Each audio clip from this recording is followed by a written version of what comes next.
ஓர் அழகான இளைஞன் அந்த ஊர் விவசாயி ஒருவரின் மகளை திருமணம் செய்ய விரும்பினான். அவரிடம் போய் நின்றான், அனுமதி கேட்டான். அதற்கு அந்த விவசாயி அந்த இளைஞனை பார்த்து சொன்னார், இளைஞனே, நீ என் மகளை மணக்க விரும்பினால் ஒரே ஒரு நிபந்தனை மட்டும்தான் உண்டு. நான் வளர்க்கும் 3 காளைகளை அடுத்தடுத்து அவிழ்த்து விடுவேன். அதில் ஒரு காளையை நீ அடக்கிவிட்டால் என்று கூட சொல்ல வரவில்லை. அவ்வளவு ஆண்மையான விளையாட்டை கூட உனக்கு நான் சவாலாக வைக்கவில்லை. அதில் சீறி வரும் ஏதாவது ஒரு காளையின் ஏதாவது ஒரு வாளை தொட்டால் கூட போதும், என் மகளை நீ மணமுடித்து விடலாம், சம்மதிக்கிறேன். இப்படி நிபந்தனை போட இவ்வளவுதானா என்று ஒத்துக்கொண்டது அந்த இளைய காளை. நிர்ணயிக்கப்பட்ட நாள் வந்தது. கூட்டம் கூடிவிட்டது. காளைகளை வீழ்த்துவிடக்கூடிய அதிகாலை வேளை அது. காளைகள் அடைக்கப்பட்டிருந்த தொழுவத்தின் முன் போய் நின்றான் இந்த காளை.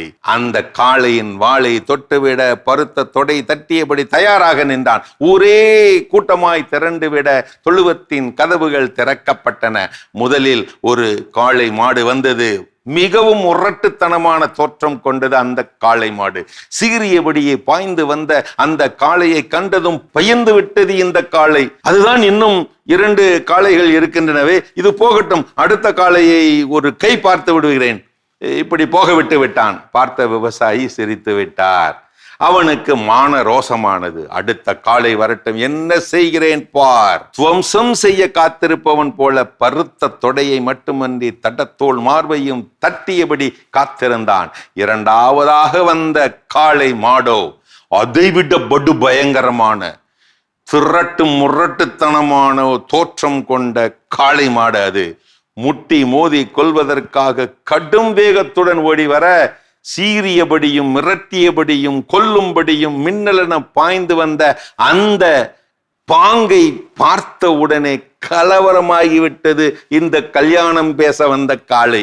பயந்து விட்டது இந்த கலவர காளை. பதவிசாக பதறியபடி படுவேகமாக பம்மி விட்டது இந்த காளை. அந்த வாள் தொட வேண்டிய அந்த வாலிப காளை, இது போகட்டும், 3ஆம் காளை இருக்கிறதே, இது போகட்டும், பார்த்து கொள்ளலாம், 3ஆம் காளையின் வாளை ஒரு கை பார்த்து விடுகிறேன் பார். போகவிட்டான். அவ்வளவுதான். பார்த்த விவசாயியோ படுபயங்கரமாக சத்தம் போட்டு சிரித்து விட்டார். அந்த எதிர்கால மாமனார். இவனுக்கு மான ஈன ரோச வெட்கமானது. வரட்டும் அந்த 3ஆம் காளை. பால்பா சாவா போராட்டம் தான். நானா வாலா, பார்த்து விடுவோம் வா. அடித்து துவம்சம் செய்ய காத்திருப்பவன் போல பருத்த தொடையை மட்டுமன்றி தட்டத்தோள் மார்பை மட்டுமன்றி இருந்த சின்ன மீசையையும் முறுக்கி விட்டபடி காத்திருந்தான். 3ஆவது முறையாக கதவு திறக்க அப்போது வெளியே வந்த மாட்டை பார்த்து அந்த மாப்பிள்ளை முகத்திலே மெல்லிய சிரிப்பு. ஏனென்றால் அது ஒரு பலவீனமான எலும்பும் தோலுமான, பார்ப்பதற்கே படு பரிதாபமான, ஓடக்கூட முடியாத காளை, பரிதாப காளை. தயங்கி ஓடி வர இந்த மாட்டை விட்டுவிடக் கூடாது என்று பாய்ந்து அதன் வாளை தொட தயாராக இருந்தான். மாடு அருகில் வந்ததுதான் தாமசம். அடுத்த நொடியில் ஒரு தாவு தாவி அந்த நோஞ்சான் மாட்டின் வாளை தாவி தொட போனான். இதோ கை அருகிலே போய்விட்டது. ஆனால் அங்கே காத்திருந்தது பேரதிர்ச்சி. அந்தோ பரிதாபம், அந்த மாட்டுக்கு வாளே இல்லை. நண்பர்களே, நமது வாழ்க்கையும் இப்படித்தான். அது பல வாய்ப்புகளை நமக்கு வழங்குகிறது. வந்த வாய்ப்புகளை விட்டுவிட்டால் அடுத்த வாய்ப்புக்கு வாய்ப்பே இல்லாமல் கூட போய்விடுகிறது. மறவாதே, தானாக தோன்றுவதில்லை வாய்ப்பு. நீங்கள் முயற்சிக்கும் போதுதான் அது தன்னை வெளிப்படுத்திக் கொள்கிறது. இது கைல் சாண்ட்லர்.